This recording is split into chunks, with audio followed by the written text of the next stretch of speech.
Let us perform the following integration to find the areas. At first, the integral from 0 to 1 of x cubed dx.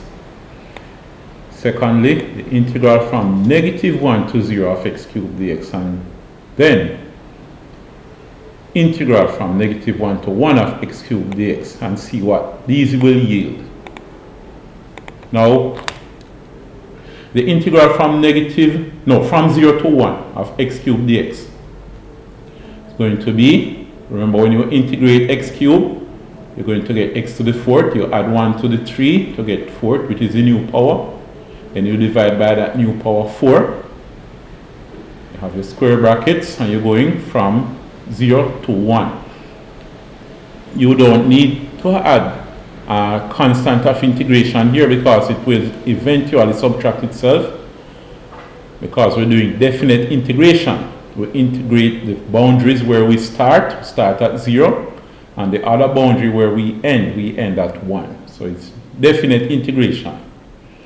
So here we substitute 1, the upper boundary, which is 1 for x, 1 to the 4th divided by 4, minus, then we substitute the lower boundary 0, 0 to the 4th divided by 4, equals 1 to the 4th power is 1. So we have 1 over 4 minus 0 to the 4 is 0. 0 over 4 is 0. So what we get is a quarter. See that? Now, let's look at question number 2. We find the integral from -1 to 0 of x cubed dx.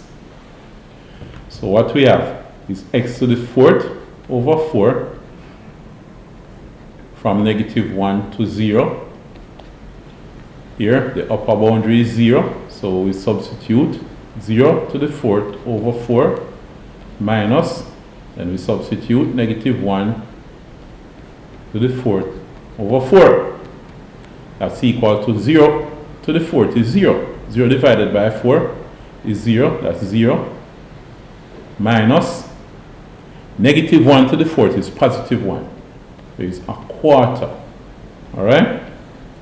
0 minus a quarter is equal to -1/4. Let me put in this unit square,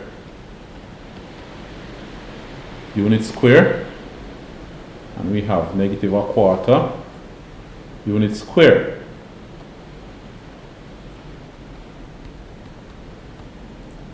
Interesting that we have a negative value here, but we will examine it later on and look at it and see what's happening.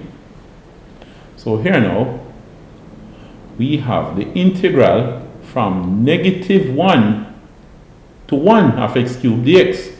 What does that all give us, right?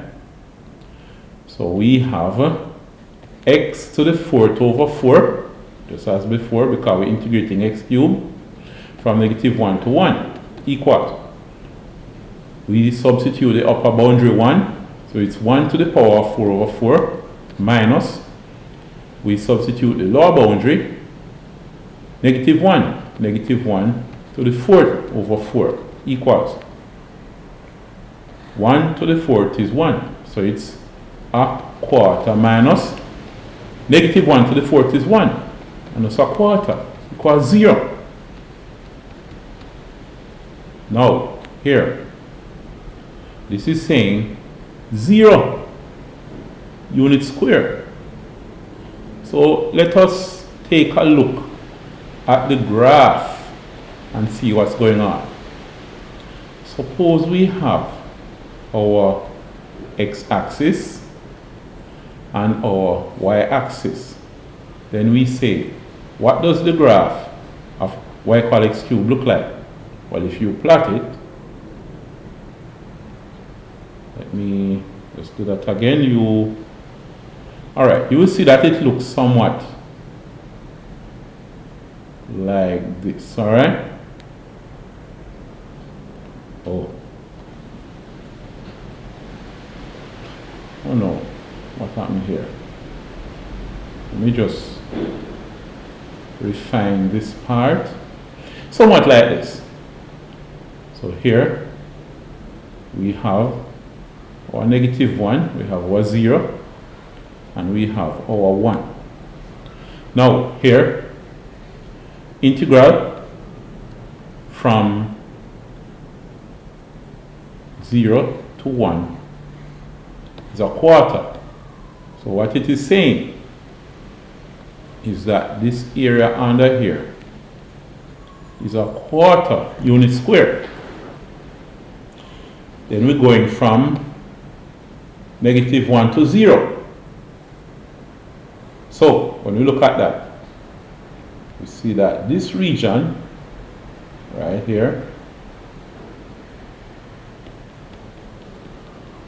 is -1/4.